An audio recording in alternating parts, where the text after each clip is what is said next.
Hi, and welcome to Building Solid Foundations. I'm your host, Steve Matley. We are talking today with Bill Gross. Bill Gross has been on our show before, and I've been on his show, which is fantastic. Bill is a real estate broker who specializes in probate. He is an expert, especially in the Los Angeles area, with deep roots in real estate investing, real estate networking, brokerage. He knows a lot about laws, rules, and he's all over the current events and headlines related to real estate, both positively and in calling them out sometimes. Before we get into it with Bill, I want to remind you, if you miss us here on KCAA 1050 AM all over Southern California, don't forget to catch us on the Building Solid Foundations channel. We are on the Android app, we are on Roku, we are on Amazon Fire. We are not on Apple yet because Apple just doesn't like to play nice with other children, but we'll get there probably eventually. And we are on Spotify, all your favorite podcast platform. We're out there, and you can catch little clips on YouTube. So let's get into this with Bill. I love talking with Bill. He is a man after my own heart, meaning he really likes to dig into the information and the history and what's really going on in the real estate industry and get way beyond the headlines. So, Bill, welcome to Building Solid Foundations. Really glad to have you. Thanks so much. Always fun, Steve. Always great to talk to you. So, I met Bill through the Los Angeles County Real Estate Investor Association. He actually hosts the podcast for that organization, which, if you miss it, you need to go catch that. That's a great podcast. And he puts out his weekly newsletter as well, which is great information. I met him through there, and we ended up talking on his program, and then we talked on my program before, and reconnected when I was up there about a month or so ago, and said we need to get back in each other's programs again. Bill, tell us a little bit of background on how you ended up here, where you are. Why probate? Why real estate? How did I end up here? I mean, it's a really funny story. I graduated college, actually had been pre-law, decided not to go to law school. I was too broke and really wanted to get out in the world and got into electronics and computers. But my brother was in real estate, and we went to lunch a couple times, and he kind of invited me. He said, well, "Why don't you pretend you're my partner on the way home from lunch?" And I did, and I asked, like, "What are you doing? What's that guy do?" And after a couple of those, I said, "This looks like a lot more fun than what I'm doing." And I started in real estate in 1986 in Southern California, in Diamond Bar and Claremont, working new builder financing and resale home financing. And I did mortgages for a while, then moved into real estate. And then at 60, about 5 years ago, I had worked into management. And I think, my generation, we thought management was an upgrade or upward path, but really in real estate, it's not. And I ended up at 60 not liking who I worked for, not liking the ownership at all, making a lot of money, but there's more to life than that, I realized. And as I got to the end of my career, I said, what do I really enjoy doing? And I've always enjoyed selling houses and helping families through difficult problems. I reflected back on the area that I felt I could help most on, which was probate real estate, helping families get through the legal process and through the courts and the administrative process. So I've been the last 5 years really focused in on probate real estate here in Southern California. Okay. Now, you mentioned 1986. Wasn't there a major change in the real estate market? Something about the Tax Reform Act of 1986 that changed real estate a lot? So you Well, you there was came in right that. when all that was happening. There was that. And then there also was where interest rates came down for the first time below 10% at that same time. Right. And Well, the they'd economy been was at really booming. 18 to 20% like credit card rates for a while. Yes. Exactly. Exactly. So I will say I did come in kind of in a wave of refinancing, a wave of economic growth, and it made it easier to get started. But then that wave turns back the other way, and you have to work your way through the career Yeah. and find a path. But definitely 86 was a very hot time for real estate investment. And yeah, that was when the SNL thing was happening. They were all Mhm. failing. And yeah, the Resolution Trust Corporation, all that stuff was happening through that time. I started working for Great Western at the time Savings, later bank, Yes. and their slogan was, "We'll always be there." And by the way, they're not. They're So not. They're Washington Mutual took them over, and now they're gone. I think they're Chase now. exactly. And I remember, see, what I remember about Great Western is John Lane was their spokesman back in the 70s. Yes. Yes. Yeah. Yeah. In fact, there's a statue of him on Wilshire Boulevard in La Cienega in front of what was the corporate headquarters for Great Western Bank. Life size of him on a horse. Beautiful statue that's there. Yeah. Okay. Okay. Yeah. And then you mentioned Diamond Bar. So interesting enough, back in the late 60s, I was really little. We lived in Diamond Bar. At that time, there was no freeways Oh, in Diamond Bar. right. And my dad bought the house there because these were really nice homes. And the builder went belly up because the freeways were late coming in. They Right. had built them expecting that commutable. So we moved there, and my dad drove down Imperial Highway to the west side of LA every day. And so, Wow. what was that, like a 2 hour commute or something each way? Ridiculous. Number one, I learned how to drive at that spot at where Imperial and the 57 freeway was being built. Coming north, we would race down to Anaheim and turn around, and come back on the freeway. It was amazing opportunity. And then Imperial, I used to drive Imperial that road all the way to El Segundo. I used to work at Right. Hughes Aircraft Company by the airport, so I know that road pretty well. Yeah, my dad was in the aerospace business, so he worked on the west Yeah, side over there. yeah. Yeah.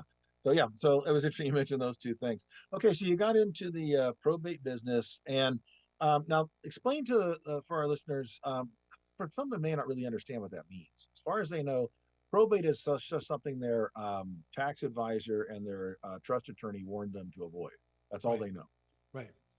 Well, the way I describe it is if you don't have a plan for if and when you die or are incapacitated, the state of California has one for you. It's kind Right. of like getting a driver's license to the DMV. It's just not as pleasant as the DMV experience is. It's not as service oriented as the So DMV is. And so, okay. literally, I have a case where one of the wealthier customers of my career passed with an estate worth, probably a total of $40 million. And between taxes and attorney's fees and such, he'll pass on about half of that to his in this case heir, to his estate, because he didn't have a probate set up. Whereas if he had a probate set up and could do some tax planning, almost all his assets could have passed in a much more efficient tax wise, and he would have saved tens of millions of dollars. Does that So shock that's you for that the someone with that type of asset base would not have had a plan? it's there's two. There's also the people who are very modest, have one house and say, well, I don't need it, and when they pass, then the siblings fight over it. Also, there's defects in planning where you may not realize, but a prior marriage, children from a prior issue, or divorces change the ownership rules. And so it's important to have a plan and to review the plan on a regular basis every 5 years or so, because we change and we change our desires. Cases where, somebody passes and they didn't want one of their children to have any other assets, but they didn't write the will properly. So that child gets a third or half the assets. So it's more common. It's not even just not having a plan, it's also not updating it and not executing it properly. Interesting. Now, so you're in the real estate side. So how does that benefit you? Where is the real estate investment opportunity in Pro? So about 80% of the assets in a probate are real estate. And so the common case is, a fairly modest family passes and the only asset they have is a house. Now, a house, that you might have bought, after World War II or 1960 in Diamond Bar for $10,000 today is going to sell for $800,000. Oh yeah. So all of a sudden, there's a lot of money involved. You have two or three siblings. Well, who decides how that gets spent and who, and when? And oftentimes, one of them's living in the property and the other two just want to sell and get the cash out. So there's a whole myriad of social challenges that all get kind of processed through. But when somebody passes, so I get involved in both we want to sell the property, but then it's well, I want to sell, but I can't because there's a problem. And then my job is to help that customer find a solution to that problem, whether it be bring in the right attorney, the right legal resources, the right eviction attorneys in many cases, cleanup, hazmat, whatever the problem is. My job is to help the customer solve the problem to get the goal, which oftentimes includes selling the property. So you're beyond a real estate agent and beyond just an investor. You become a moderator and a facilitator to help these people Yeah, get navigate through that so they can get to the point they can liquidate. I think the goal in any business is creating value for your customers. And so if a Mm-hmm. customer has a problem, if you solve it, you get paid. And one of my first mentors was Zig Ziglar. He said, you can have anything you want in life if you help enough other people get what they want. So people don't call me and say, hey, I need a real estate agent to pay a commission to. They call me and say, we'd like to sell our house, but we can't because we have a problem. And I know that means if I help them solve the problem, there's a good chance I'll get paid for selling the house. Yeah. And you mentioned the Ziegler quote. Zig Ziglar was is one of my top of my past heroes. I just love Well, the guy. I read his books, and I love that quote. But the quote that I related to the most was this quote that he graduated in the half of the class that makes the top half possible. That's the one that I related to the best. So, it was true for me too. He had a lot of humor in his presentations. I studied Yeah. with him. I went to Dallas area for a week to do train the trainer with him, and saw him with the redhead and his wife, and Mm-hmm. saw he really walked the walk. It was really just an amazing experience in my lifetime, was to spend time with him personally. Yeah, yeah. I saw him live. I want to say three times. One time, my mom took me one time. I think because I was at that time probably about 19, right out of high school, and I think she felt I needed a little bit of attitude input as a teenager. Me And so she too. took me along and said, I read this guy's book. I think it's good. I don't want to drive to LA by myself. We lived in Ventura. I need, why don't you come with me? Right. But I think that was her way of getting me in the door and having me exposing me to this talk and this guy. And then as I heard this talk and I was like, I just loved it. And then she gave me the book, The See You at the Top. And I read that book and it just kind of, it really honestly did change the trajectory. My Yeah, thinking it started was going amazing. after the Augmendino stuff and there was a lot of other stuff out there at the time that I started reading, and it really did change my perspective on it. So I appreciated him and what he wrote, and the other contemporaries that he had around him at that time. So yeah, thoroughly enjoyed it. Never, I met him once, shook his hand once. That was, but yeah, really enjoyed his stuff. And there's a lot of good people out there now. There's the John Maxwell's out there, and there's some other really good speakers out and I'm a firm believer in self-educating because I Mm. think that's the only way to go. We're going to have to take a break. When we come back, what I want to dig into is let's get further into the real estate business. I want to start talking to you when we come back from the break about some of your take on the major media's view of real estate and how accurate that is, where it comes from, and how much of that we need to absorb if we're going to make good decisions. So this is Building Solid Foundations. We're on KCAA, 1050 AM. I'm talking to Bill Gross. He is a real estate investor, real estate broker, expert on probate. We'll be right back after this short break. Don't go anywhere.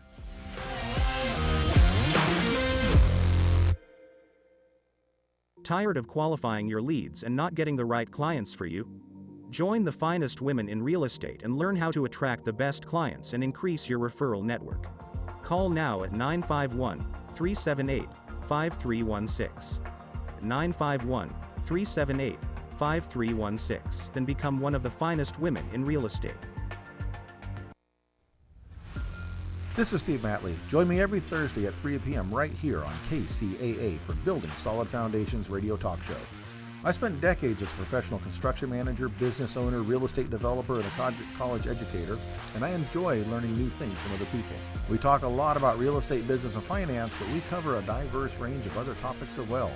Some of the topics we've discussed in the past few months include real estate investing, leadership, higher education, ADUs, marketing using technology, multifamily rental properties, business strategy, entrepreneurship. You never know who may show up or what they may talk about, so join us right here on KCAA for Building Solid Foundations Radio. Hey guys, it's Damon, Mr. Foxy, Damon Hart, and I'm here with the real men of real estate. And I just want to say, hey, come and watch us this Sunday, 1 p.m. live, every Sunday. Okay, we're going to be on KCAA Radio, 1050 AM, 106.5 FM. If you got a minute, just tune in. We can't wait to have you here. I'm going to be there. If you can't make it on there, we're going to be at Roku TV, Amazon Fire TV, or Android app on Building Solid Foundations channel. So tune in. But you know what you got to do in the meantime. Keep it foxy. Fire Up Connect is the most innovative business networking group, supporting and collaborating with a dozen of small businesses that are interested in building and establishing strong business connections, hosting educational live seminars while carrying out business and community-driven projects, as well as marketing programs as a part of its membership program.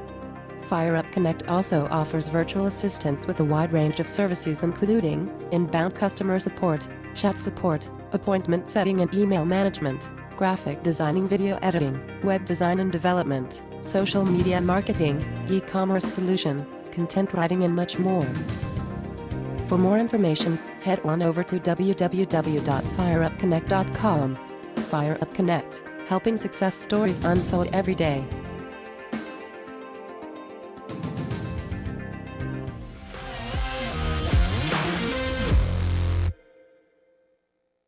Welcome back to Building Solid Foundations. I'm your host, Steve Matley. Today we are talking with Bill Gross. He is a real estate broker, a real estate investor, an expert in real estate, and he specializes in probate. We talked about his background before the break, and just before the break, we were getting into what the real estate media, the headlines, and what's out there. We all know that we're supposed to keep ourselves informed. We're supposed to know what's going on. We're supposed to stay current. And most of us naturally then would turn to CNBC, CNN, NBC, ABC, all those different sources. We're going to look to the experts, Zillow and Redfin, and those companies that are out there, Compass. Bill, you do a lot of that research. I know you dig in deep on these things, and then you have your own takes on these because you don't just take the headlines at face value. So, first, tell us what sources you go to, and then how you kind of analyze what they're saying. One of my rules in any research is I want to see the original source. So when I see a report about a study, I want to click and read the study because they're always written in English. We went through this whole thing with COVID, and people say, "Well, you're not a doctor," and I'd say, "Yeah, but the report was written in English, and I read it. It's not complicated. It's written in a language that I speak." And so in news, I like to see when people say so and so said something. I like to see the so and so saying that thing rather than taking somebody else's word for it. Yeah. I think that there's one change in our life in the news. News went from trusted sources and resources to, for the most part, just mind candy and worthless. In that they have an agenda. They're entertainment. They're not sources of good information to make good decisions for your life.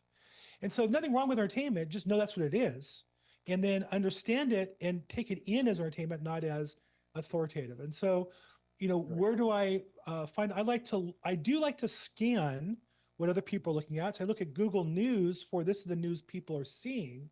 I like X as a platform where I think most media lives and operates and fights the battle of ideas. And then I like to listen to podcasts of different thought leaders on either side of an issue to hear them in their own words of what they're saying. And so in real estate, unfortunately, we have these big companies that advertise on news, Zillow, Redfin. And so the news sources all treat them like they're gods because they're big customers. Well, they are the CNBC gods. and to them. The sponsor is the god of the Right. program. That's exactly what entertainment companies do. They sell airtime. Right. So when you watch on CNBC and they interview the chairman of Redfin about the effect of a lawsuit, well, he's just promoting his company and they're treating him in a way that helps him promote his business. It may or may not have anything to do with helping you as a consumer, as a buyer or seller. And so I it's think kind of an incestuous relationship there. Very. Yeah. We say that about political news. We all, whether you are for Trump or hate him, or for Biden or hate him, everybody agrees the news is a disaster on both sides.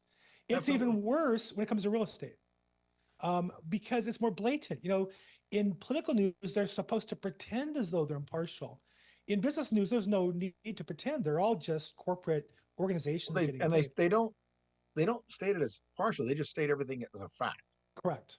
As a fact with no basis, and you're just supposed to accept it at face value because they were the experts. Correct. And it's the stating of the words that frames the debate. I'll give you one example. As a real estate investor, I would never buy a property that was to be rented in Los Angeles County or Southern California or California for that matter. Why? The laws are so anti-owner. There's a goal, I believe. There's a group of people whose goal is to take the property from owners and to give it to people who don't own property. Now, we can debate that, but that's where the laws are forced to.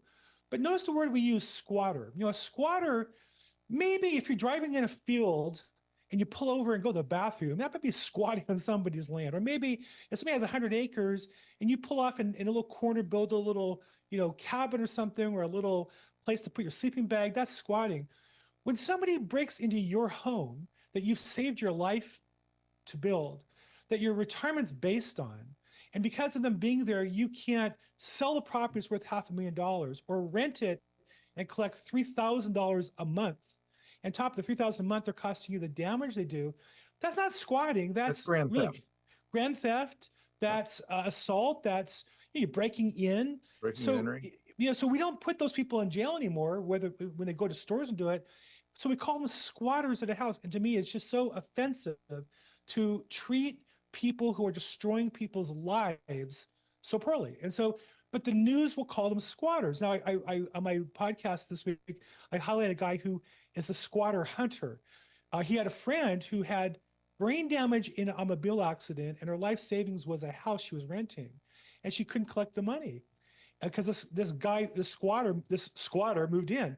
The squatter was a guy who founded Umani Burger. He was a guy who was living a good life. He's traveling all over the place. And so what this guy did was he got a lease from the lady and moved in alongside the squatter and made the squatter's life miserable. It's on YouTube. It's just hysterical. Flash Shelton is his name. So I do think that at some point it's the language we have to take back and call people out. And there are people who have shameful conduct. I think we need to call them out as having shameful conduct. And the real estate news, I believe, is one of those sources of shameful conduct. I agree. And again, you mentioned they were entertainment companies. An entertainment company's job is to sell airtime. And the way you sell airtime is to get people glued to their screens and Correct. to appease your sponsors. If you make your sponsor upset, they don't sponsor anymore. Correct. And Correct. they end up kind of boycotting you as an advertising source, and you're dead. So you do both those things. You keep your sponsor happy and you keep your people glued to the screen. And I always tell people, if you woke up in the morning and turned on CNN and they said, you know what, things aren't really all that bad, it's going to be okay, you're never going to tune in again. They have to scare the hell out of you. Yes. They need a boogeyman. They need somebody to blame you. So in housing, it's housing affordability. Well, it's really not housing affordability. It's that our politicians have destroyed our economy, sent jobs overseas, spent like drunken sailors would never even spend money into deficits to raise interest rates and make it hard for the average American to buy a house. It's not housing affordability. It's the economic destruction that's gone on during my entire lifetime. But politicians don't want to call it that. They rather talk about the affordability problem or the homelessness problem that they never solve. So really, they have to have a boogeyman. And then I think that's where racism comes in. It's not your fault because you're a person of color. It's this guy's fault because he is discriminated against you. Even if he's a nice guy, it's just the fact he's different than you. It's his fault. It's the owners, not the landlords. It's the owner's fault why you can't buy a house. It's everybody's fault but your own. And the reality is, and you know this from following Zig Ziglar, there's only one person who's going to help you make the income you want. There's only one person who's going to help you build the wealth you want. Now, I'm religious. I say with God's help, that's me. I've got to do the work every day, consistently, with passion and with vigor, and then I can achieve anything. There's nobody to hold me back. And if they're trying to hold me back, I just need to get around them. But the news would rather have you upset and then continue watching than say, I'm going to go out and build my life, turn off the TV or turn off the phone and go out and get to work. They don't want that to happen. Well, it's extremely validating to know that everything is not my fault. It's just great to know that I'm not responsible for any of the crap or failures that ever happened in my life. It's always them, and I'm a perpetual victim. That's very unfortunately, you spend your whole life that way and you'll never get out of it. Right. And the fact is, where people say, this group's oppressed, that group's oppressed. Right. If you study human history at all, everybody's been oppressed. There has been an extremely small percentage of people that have oppressed other people throughout history. The nobility, the dictators, the despotic military ruler, whoever. That's a very small group, and life has really sucked for the masses across every society, every culture, and every continent on this planet for the history of mankind. And today is as good as it's ever been, if we really look at it. And so you can point fingers and say, I'm a victim because this, but it's not true. And I talk to my students at the school and I tell them, okay, when you talk about the rich people need to do more, if we just got the rich people pony up, how many of you here own a car? How many of you are coming to college? Every one of you, because you're here in the classroom, right? How many of you had food to eat last night and you know where your next meal is coming from? How many of you have clean, fresh clothes and backup clothes to wear? How many of you have clean, drinkable water? When you add it all up, I say, you realize you are in the top 2% of the wealthiest people on the planet. So you're it. You're the people that need to produce. It's not someone else. I think it really, and it has to be you individually. You have the ability. It's fascinating to me. Two things I always point out to my wife. We live about a block from Pico Boulevard, a major thoroughfare, where there's a bunch of employees that work at two big dry cleaning facilities, and they'll park in front of our house and they come back to and from work. Almost all of them have fancier cars than me. Now my car's paid off, and to be honest, when we go someplace nice, I take an Uber. My wife and I went to a fundraiser last week. We took an upgraded Uber because I don't spend the money on the car. It's much cheaper. That's a $50 ride versus a $600 a month car payment. Yeah. But the number of people with $500 or $600 car payments who work at hourly jobs is staggering to me. Then we have a housekeeper, right? She comes and she cleans the bathrooms and makes the beds and that kind of stuff. She always comes with a Starbucks drink that costs about $8. I make my coffee at the house every day. Now I could buy Starbucks. I could afford a lot of things that she can't. But the problem is that she believes she's poor and that's her luxury. That's okay if that's how you want to live. But if you want to get ahead, you save money, you work hard, you put the money towards something, and you create wealth that way. And You that's sacrifice. where the Rich Dad Poor Dad, I think, book was so clear that Yes. it starts with your mindset. And once you commit to the process, you can do anything you want in life if you put yourself to the work. Absolutely. And that's the old what's the old saying? The rich are rich because they live like they're poor, and the poor are poor because they live like they're rich. Right. And when I notice the people that are poor and oppressed and they have to go break into the retail stores to even the things, they're not stealing diapers and formula, they're not stealing baby food, they're not stealing pharmaceuticals. What are they stealing? Louis Vuitton, Prada, Air Jordans. Right, that's what they're going after. And you realize, okay, so there's a priority thing there, because they're not really starving, and they'd be breaking into the grocery store stealing. We're going to That have to might take a short break. And when we come back, we're going to pick up our conversation on the end and continue talking with Bill Gross. Bill Gross is a real estate broker, real estate investor, and an expert in real estate probate, having to do with real estate. We will be right back after this. If you want to contact Bill or get to know where he is, he has probateweekly.com. That's his website, probateweekly.com. Great information in there. And linktree.billgross, linktree.billgross. You can find his stuff there as well. We'll be right back after this short.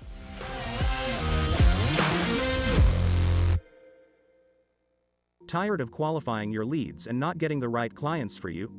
Join the finest women in real estate and learn how to attract the best clients and increase your referral network. Call now at 951 378 5316. 951 378 5316 and become one of the finest women in real estate.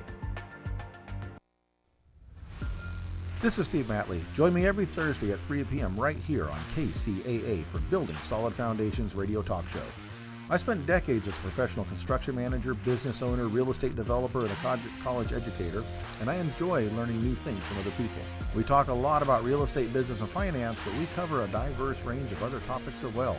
Some of the topics we've discussed in the past few months include real estate investing, leadership, higher education, ADUs, marketing using technology, multifamily rental properties, business strategy, entrepreneurship.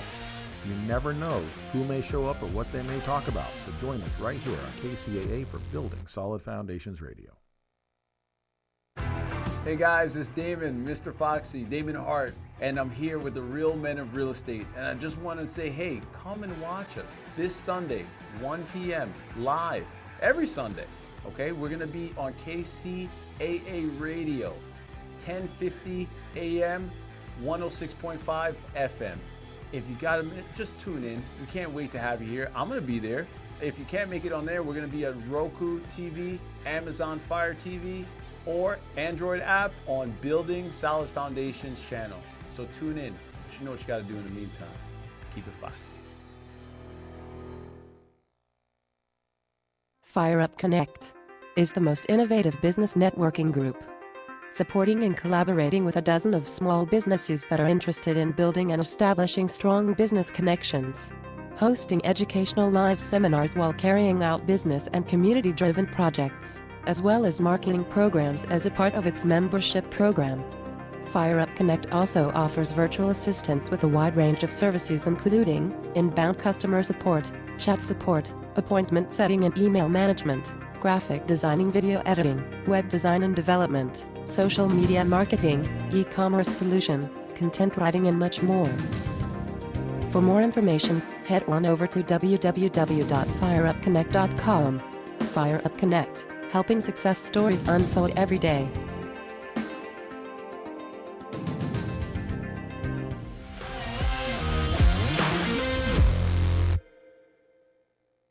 Welcome back to Building Solid Foundations. I'm your host, Steve Matley. We are talking with Bill Gross today. He is a real estate broker. He is a probate expert, and he is a real estate investor. I met him through the Los Angeles County Real Estate Investor Association that meets over in Culver City once a month. I would check them out if you're interested in real estate at all. It's a great organization. There are a lot of good real estate investor associations out there. Google them, check them out, go to Meetup. You'll find a lot of them. But LA County REIA is a really good sized organization with great people that are doing it. There's newbies in there, but there's a lot of people doing this and have a lot of seasoned experience. So I always tell people, if you want to catch a cold, hang around people that got a cold. If you want to catch real estate investment savvy, hang around with people that have real estate investment savvy. So when we left off, we were kind of talking about the news. We're talking about a little bit about some of the policy things. You mentioned something about the affordability stuff. So, I work in the land side. And one of the affordability issues, because when I first day of economics class in junior college, they taught me about supply and demand, right? And so we have a supply problem here. A supply problem means we're not building new homes, number one. Number two, we have people that are, we have a much higher rental rate now compared to ownership rate than we used to. So those are no longer available to sell to people who want to buy homes because they're being used as rentals. Okay. We have the short-term rentals that people are making money on, which is fine. That takes some out of the market. But the biggest thing to me is there's no replacement homes. There's no new homes. Right. And when you look at why, there's a reason my company no longer will do California. I live here, but I won't do the work here anymore. Every agency from the state, county, city, all the way down has set up mechanisms to almost prevent new housing from being built. Now they like ADUs in the backyard, but how many families can live in a 700 square foot tiny home? Not very likely. So I find that being a biggest issue. And one thing I've discovered is affordability is a big issue with the politicians, housing affordability. But the other issue is climate change initiatives. And to me, you cannot be a fan of both concurrently. They are opposite agendas. The things we do to engage in climate change mitigation policies are oftentimes the very things that prevent new housing from being built or affordable housing. So I'm interested in your take on that. Well, I think part of it is we don't have an honest conversation on these issues. The truth is, California leadership, California's political leadership, has made the decision they want to have less people, Yes. and when you hear them speaking amongst themselves, them being world leaders at Davos, Bill Gates, those kind of people, they talk about honestly reducing the population of the world and reduce the population of the United States because we consume, in their minds, we consume too much. Now, the opposite of that is Elon Musk, who says we have plenty of room for humanity. He loves humanity. We should have more people. We don't have that debate. What we do is we have a fake debate on climate change that nobody really can document, but it's a cudgel to stop building housing here in California. And it's a fear-based cudgel. It's a fear-based cudgel. Same, and affordability is another, is a fake, because what they do is go, wow, affordability, let's have another government program to solve the problem. But the problem is the government power purposely not building houses. So what we're doing is we're giving power to the state government, which is stopping building houses. And their solution is we'll give them more power to stop building houses. And so we don't really have an honest debate in California about how many more houses should we have and how many more people should we have. I think you hit the point. The politicians would love everybody to live in a high rise over a metro station and take the train to and from their home and do their shopping in the store that's right below them and walk home, like in Manhattan, New York. Well, that's not California. That's not how I grew up. That's not the life that I want to live. And that's not the life that most Americans want to live. But that's really what's going on. And I just don't feel like we're having an honest conversation about those values. We're really, is more of a tug of war between the side that wants to control us and then those of us who are free trying to pull apart from that. Yeah, and caveat on there, I'm not opposed to things that help the earth. I live here. And I've never met anybody that says I'm opposed to a healthy earth ever. I've never met that person. But if you raise anything up and raise the question and say, is this really the right thing to do, the right priority, then all of a sudden it's, oh, so you're anti, you hate the earth. Well, no, I don't. I like clean air. I like clean water. But I also know that people should have safe, affordable, accessible housing because that is one of the basic food, shelter, and clothing. If we can, that's the basics you need to provide to people. And I see that there's a lot of initiatives out there that are preventing that from happening. And I think you're right. A lot of it has to do with the control thing and an ideology that says we all need to, I said, live in the populated center of everything. That's not practical. Now, the people that advocate that, we take mass transit, we live in a small apartment, we're all okay. Where do they live?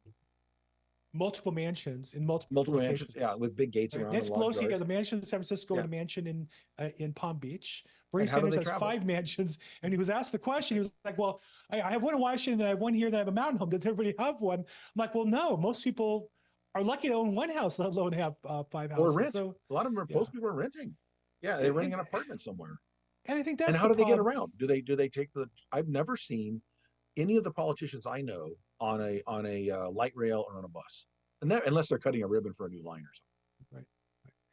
Right. And so I think this is where people need to wake up and realize that they're telling us how they want us to live because that empowers them to live the life they want to live that they haven't earned.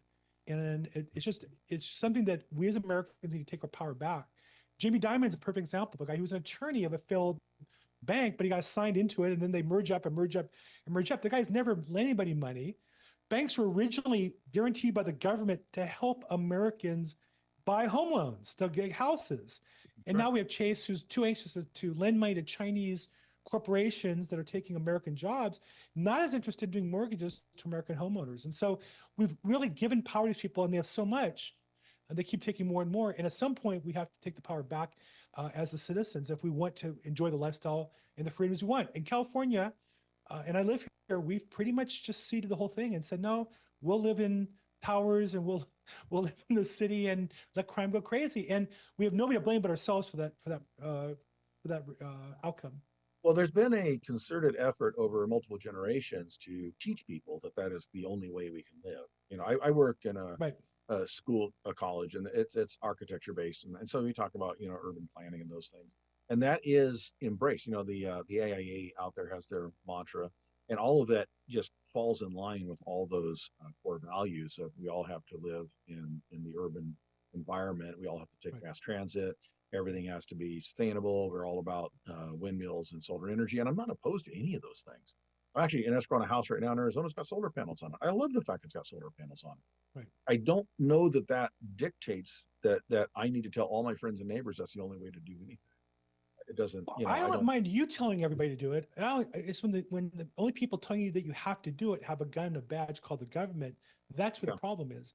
And I think when we really look deeper, the people who are making these decisions are not educated. They're not successful. They're not successful businessmen telling us to do these things. These are bureaucrats who do this because it gives them power. And I think we as citizens need to take the power back. There's nothing wrong with it's so fascinating. Nothing wrong with having electric cars if that's what you want to drive. The problem is the government saying you can't have non-electric cars after a certain date.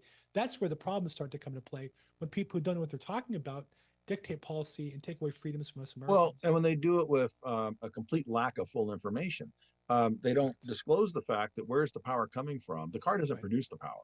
Where does the power come from? Mostly from fossil fuels. So they don't run. We also learned that in the last the weather we had, that cars don't charge when it gets too cold. You're not going anywhere. Are you going to walk and take mass transit when it's too cold to go outside? That's when you really need your car. But you can't do it. So they don't have those conversations. They don't acknowledge that there is a place for electric cars. I think if you are commuting back and forth every day on a fairly long commute, I think an electric car is a great way to go. If you can drive it, charge it while you're at work, drive it home, charge it while you're at home, that's a great way to go.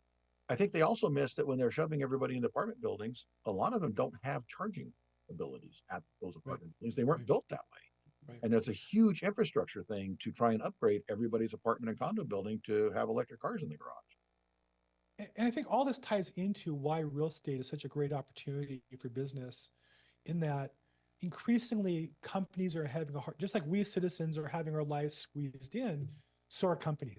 Increasingly, California companies are moving manufacturing to other states and into other businesses in other states where they have more freedom to do things. But two things about real estate are unique. One is there's still real estate here that's valuable. Industrial real estate is doing very well.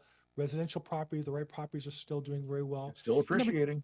And number two, you can invest in other states from California. And so increasingly what I found in the last 5 years, COVID accelerated that, but started before, was increasingly people were able to invest across the country and use our competitive market of California as an example, and then use those principles in other states and do well. So that's unique opportunity of real estate. Is I live here, but I do business across the country, and it gives me the opportunity to enjoy my grandkids that live nearby and the beautiful beaches and weather of California, as well as doing business nationally.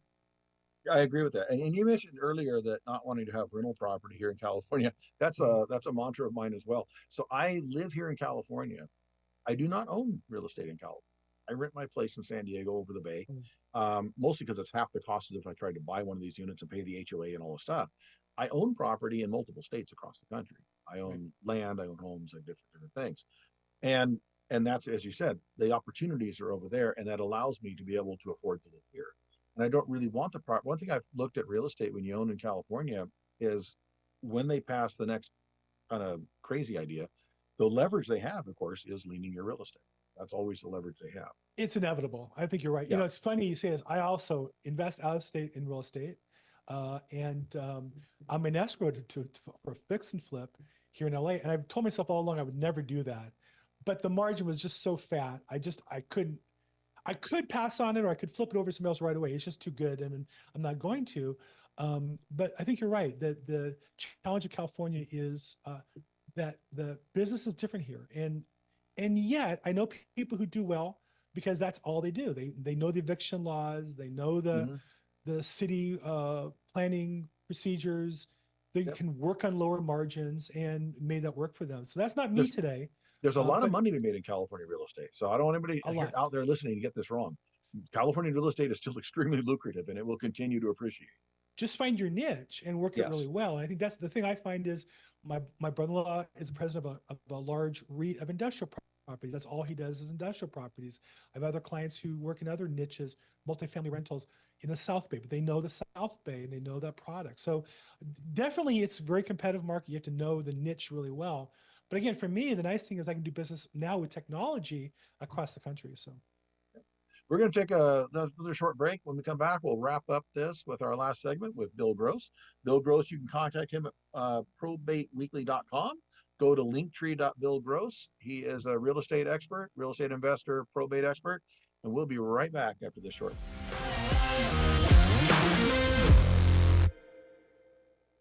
Tired of qualifying your leads and not getting the right clients for you? Join the finest women in real estate and learn how to attract the best clients and increase your referral network. Call now at 951-378-5316. 951-378-5316 and become one of the finest women in real estate. This is Steve Matley. Join me every Thursday at 3 p.m. right here on KCAA for Building Solid Foundations radio talk show. I spent decades as a professional construction manager, business owner, real estate developer, and a college educator, and I enjoy learning new things from other people.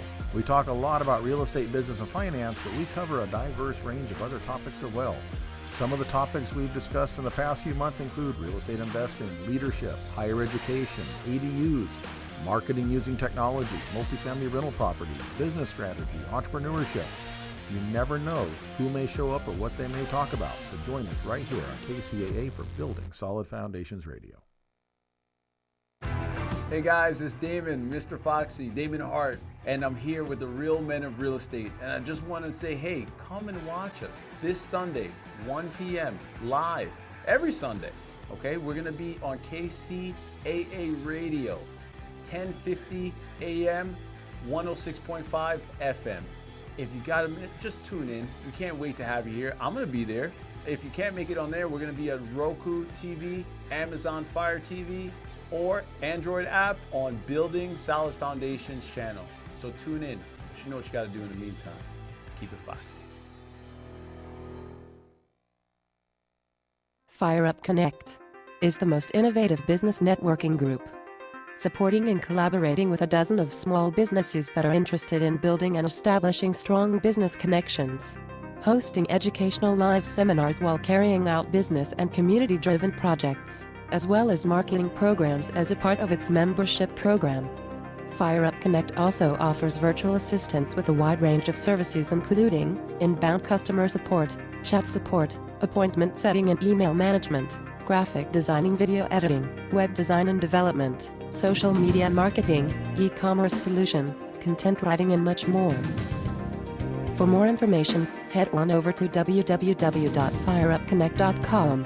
Fire Up Connect, helping success stories unfold every day.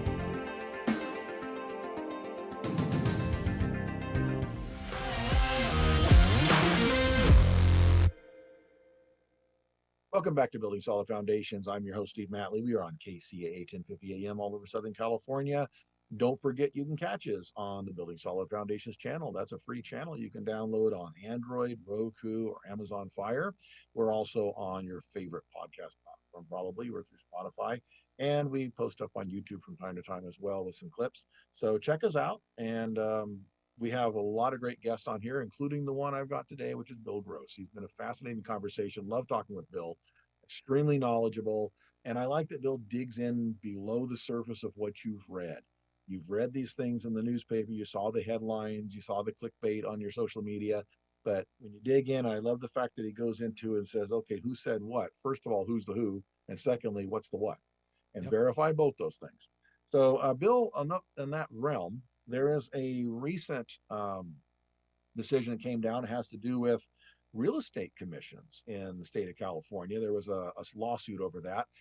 Fill the listeners in on what that is and what that might mean. Well, it's actually national. It's a court case Okay. that started in Missouri, in St. Louis, in a federal court there. And there was a group of people suing on behalf of sellers of real estate nationwide. And there was a settlement from the National Association of Realtors of almost $500 million, $500 million, that purports to dramatically change the way we do real estate. Now, I think there's a lot of excitement in the news about it. There's a lot of headlines, I think, that are more puffery than real. The truth is, a lot of the procedures that they implement in that settlement, we already have in California. So there'll be a tightening up, I think, and a reconfirmation. But I don't know that business will change that much, with the one difference being that whereas now real estate agents will publicize to buyer's agents the commission they're offering on a listing, that's going to go away. I believe cause some confusion amongst how do buyer's agents get paid and how much they get paid and things like that. But the thing you have to watch is who's saying what's going on and what's their interest in it. Because even still with this recent announcement, it doesn't cover all real estate agents. It covers 1 million out of 1.5 million. So there's still a long ways to go in this process. I think the thing that's most troubling as a taxpayer, as a businessman, is do we really want our entire real estate industry thrown in upheaval by one federal judge in St. Louis and 12 jurors picked out of St. Louis and one attorney who's suing an industry in St. Louis? Is that really how we want to organize real estate buying and selling across the entire country? At some point, I think the answer is no. At some point, we have laws. We have laws in California. We have laws in the United States to protect all of us to do business the way that we all agree to do it. And I think the idea of some attorney in St. Louis suing politicians in Missouri, I think there's no way that ends well for everybody. It's going to be bad for everybody but the attorney and both attorneys and the politicians that can make some money off of all that. So stay tuned. I'm sure this is going to be a battle that's going to be fought for the next couple of years. Yeah, and that's a lot of what we see is we debate issues. We debate candidates, vote for this person, vote for that person at the local level, school district level, state level, federal level. And then the things that seem to affect us the most come from an individual somewhere who makes a ruling somewhere. Right. And I always tell people one reason that I have an issue with California is they change the rules in the middle of the game a lot, because a judge makes a ruling and you can't predict it. And it just shows up and it changes the rules in the middle of the game. The governor makes an edict, which is not supposed to do edicts, but they do. And so all of a sudden that changes. The legislature goes and does something crazy. Or worse, and I find the worst part is when all my friends and neighbors go to the ballot box and pass an initiative without any idea of what it really does. And some of the most ridiculous ideas that come through that, you can't even blame the politician. That's just the voters directly. And all those things combined, I mean, it's how do you play the game? When we started playing hockey and ended up with volleyball and then found ourselves in Australian rules football. Right. Yeah, I mean, I think I read an article where at the end of the fiscal year, Governor Newsom signed 60 laws relating to real estate the last week of the fiscal year. 60 different laws, probably each a couple hundred pages. There's no way you read any of it. And yet each of those laws has buried in it different changes, different rules, different guidelines. And I think at some point we need to rein in the power of the government. Otherwise, we're just choking on paperwork and regulations. And every day you see businesses that are leaving here for that reason, and the rest of us here are left with more challenging circumstances. And I think that I do see increasingly people getting fed up with it and starting to push back. But it's going to require all of us to say, no, we don't want to give all our power to Sacramento. We want to, run our businesses, build our equity, build our own, financial fortunes, and teach our kids the way we want to. And we don't need all that much help. Yeah, I remember a quote from one of Ayn Rand's books that I read that said, one of the characters says, "What's the use in passing laws if the right people don't break them?" So it's like, So you pass a law because you're after a certain group or type of person, Exactly. but it affects everybody.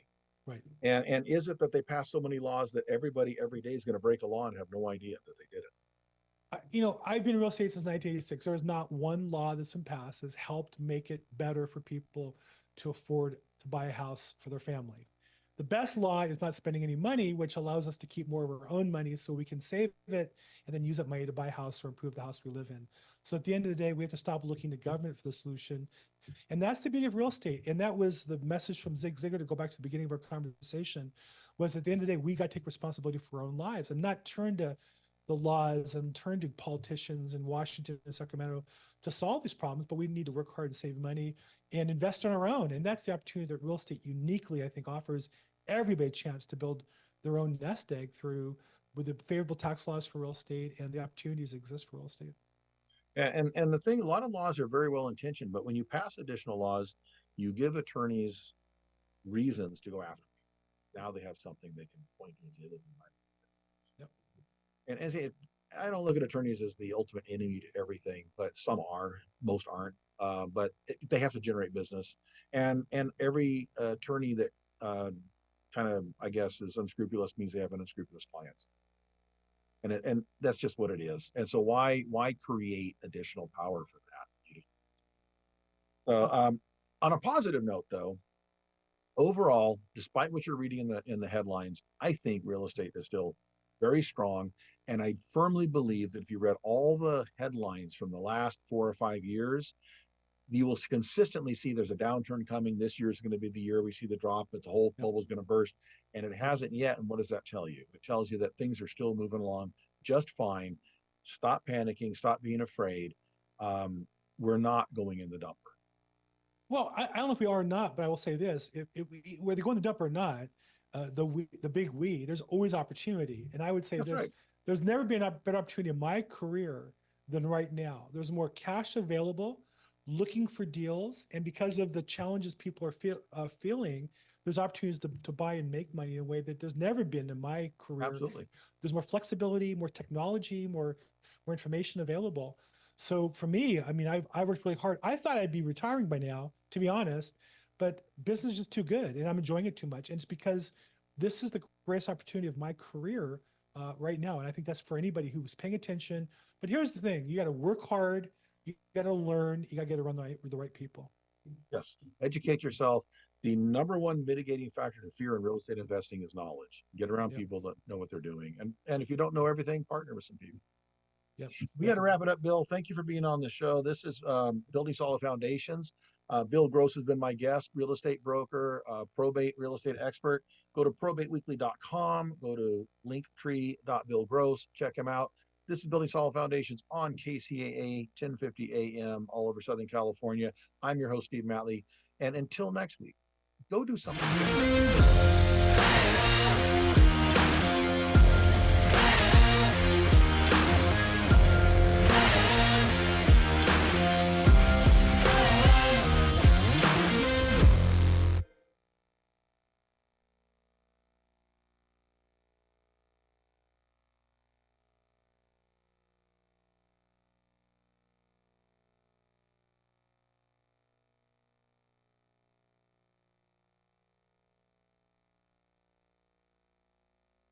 Ask Sherwin-Williams during the March Spring Sale, March 15th through the 25th, and get 35% off paints and stains with prices starting at $28.99. Miss your favorite show? Download the podcast at kcaaradio.com. NBC News Radio, I'm Brian Shook. Apple is being sued for alleged antitrust law violations. The lawsuit filed by the Department of Justice along with 16 state and district attorneys general claims Apple has monopolized the smartphone market by blocking competitors from accessing hardware and software features of the iPhone. The U.S. is pushing for a ceasefire agreement in the Israel-Hamas war. While speaking from Cairo, Egypt today, Secretary of State Antony